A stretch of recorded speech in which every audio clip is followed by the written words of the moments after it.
So, what I want to share with you now is I don't know the words to describe both the simplicity and the absolute importance of it.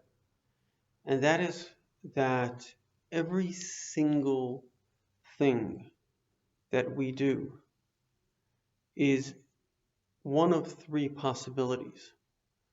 The first is the possibility of compassion. Now, compassion is when you're looking out for the other person's interest. The second is sadism, and it's very, very important to understand. I've often thought about it says in Kabbalah that the world of good mirrors the world of evil. Now, just as there is compassion, which is looking out to help someone, there is also sadism, which is looking out to hurt someone. And sadism is part of the human. Just as compassion is part of the human, it's obviously the good side of the human, sadism is the bad side of the human.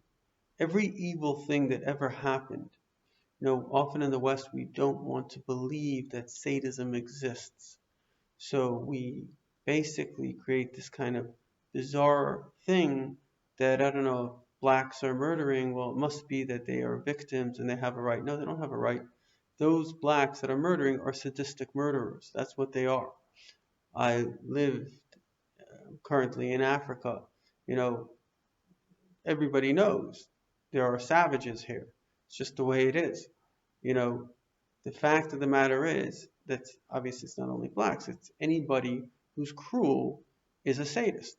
Why are they being cruel? Not because their mother hurt them or their father hurt them. It's because they enjoy inflicting pain on other people because it's a natural human reaction.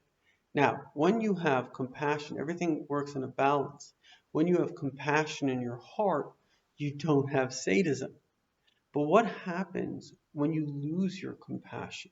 And often the reason people lose their compassion is because somebody, um, like Obama, wrote a book, Dreams of My Father. Now, Obama was a sadist. People don't realize it.